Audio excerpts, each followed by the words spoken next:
तरंगें ऊर्जा को एक स्थान से दूसरे स्थान तक स्थानांतरित करती हैं। आपको पहले से ही पता होना चाहिए कि आवृत्ति, तरंग दैर्ध्य और आयाम के संदर्भ में उनका वर्णन कैसे किया जाए, जिसे हमने दूसरे वीडियो में देखा था। इस वीडियो में हम दो तरीकों पर गौर करेंगे जिनसे उन्हें वर्गीकृत किया जा सकता है। तरंगें कंपन के परिणाम स्वरूप उत्पन्न होती हैं और इन्हें अनुप्रस्थ या अनुदैर्ध्य के रूप में वर्गीकृत किया जा सकता है। चाहे वे अनुप्रस्थ हों या अनुदैर्ध्य, यह इस बात पर निर्भर करता है कि ऊर्जा गुजरने के दौरान कण कैसे कंपन करते हैं। आइए पहले अनुदैर्ध्य को देखें। यह वह जगह है जहां कण उस दिशा के समानांतर कंपन करते हैं जिसमें ऊर्जा की तरंग यात्रा कर रही है। ध्यान दें कि स्लिंकी के सिरे उन्हें पकड़ने वाले हाथों से कभी न छूटें। यह केवल ऊर्जा है जो यात्रा करती है। वे स्थान जहां कुंडलियां या कण एक साथ गुच्छित होते हैं संपीड़न कहलाते हैं। जहां वे सबसे अधिक दूर होते हैं उन्हें विरलन कहा जाता है। अनुदैर्ध्य तरंगों का एक उदाहरण ध्वनि है। जब ड्रम को बजाया जाता है तो ड्रम की त्वचा कंपन करती है, जिससे उसके बगल के हवा के कण कंपन करने लगते हैं। इसके कारण अगला वायु कण कंपन करता है, फिर अगला, और इसी तरह जब तक कंपन कान तक नहीं पहुंच जाता, जिससे कान का पर्दा कंपन करने लगता है।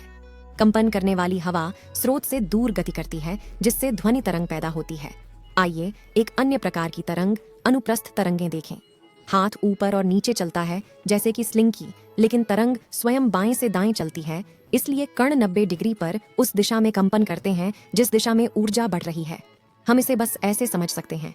अनुदैर्ध्य तरंगों में हाथ क्षैतिज रूप से स्पंदित होता है, धक्का देता है और खींचता है, और तरंग ऊर्जा भी क्षैतिज रूप से पीछे और आगे चलती है। जबकि अनुप्रस्थ तरंगों में हाथ ऊपर और नीचे चलता है, लेकिन तरंग ऊर्जा फिर भी क्षैतिज रूप से चलती है। फिर स्लिंकी के सिरे इसे पकड़ने वाले हाथों से कभी नहीं छूटते। यह सिर्फ ऊर्जा है जो साथ चलती है।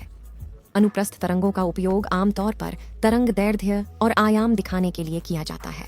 वीडियो को रोकें और देखें कि क्या आपको याद है कि आरेख पर आयाम और तरंग दैर्ध्य को कैसे लेबल किया जाए। क्या आपने उन्हें सही समझा? जल की सतह पर तरंगें अनुप्रस्थ तरंगें होती हैं। वे पानी की सतह को ऊपर नीचे करते हैं। दृश्य प्रकाश की तरह सभी प्रकार की विद्युत चुंबकीय तरंगें भी अनुप्रस्थ तरंगें होती हैं।